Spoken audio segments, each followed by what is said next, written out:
ছিল না হাত পা চোখ মুখ, শিক্ষাগত যোগ্যতা বলতে ছিল না কিছুই, কিন্তু তারপরেও 40 কোটি প্রতিযোগীর মধ্যে বিজেতা আপনি। তাহলে আজ কেন ভেঙে পড়ছেন সহজে? কেনই বা হার স্বীকার করছেন?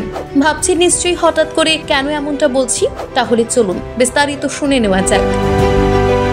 সামান্য আঘাতেই আজকাল সহজেই ভেঙে পড়েন মানুষ, এমনকি ডিপ্রেশনে ভুগছেন অনেকেই। কিন্তু জানেন কি, একটা সময় আপনি মহাযুদ্ধে অংশগ্রহণ করে জয়লাভ করেছেন। হ্যাঁ, শুনতে অবাক লাগলেও বাস্তবে কিন্তু করেছেন আপনি এই কাজটা। কিভাবে? চলুন তাহলে সে বিষয়টা নিয়ে আপনাদের সঙ্গে আলোচনা করি।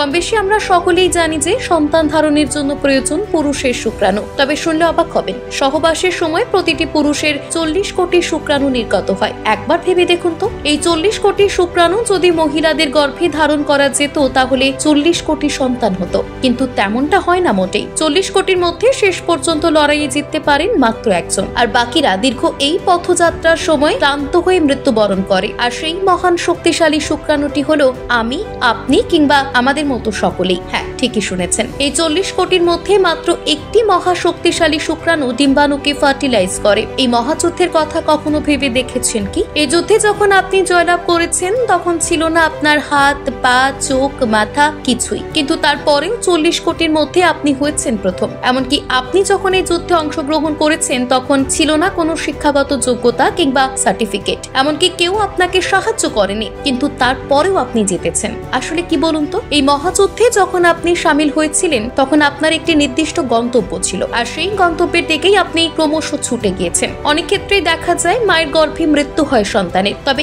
আপনার ক্ষেত্রে হয়নি তেমনটা, বরং আপনি মায়ের গর্ভে 9 মাস ভালোই থেকেছেন। আবার এমনও দেখা যায় জন্মের 5 বছরের মধ্যে মৃত্যু হয় বহু বাচ্চার, কিন্তু আপনি টিকে গেছেন। বড় হওয়ার পথে অনেকেই দুনিয়া থেকে বিদায় নিয়েছেন, কিন্তু আপনি এখনো বেঁচে আছেন। অথচ আজ সামান্য কিছু হলেই আপনি সহজে ঘাবড়ে যান অথবা নিরাশ হয়ে পড়েন। কিন্তু কেন? অল্প কিছুতেই কেন এমনটা হয় বলুন তো? কেন মনে হয় আপনি বারে বারে হেরে যাচ্ছেন? কেনই বা নিজের আত্মবিশ্বাস হারিয়ে ফেলছেন?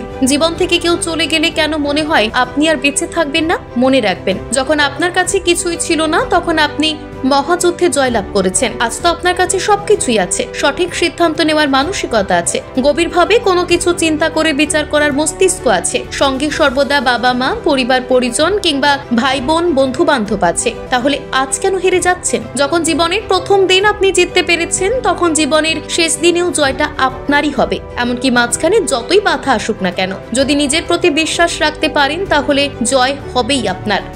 ব্যুরো রিপোর্ট, প্রথম বাংলা।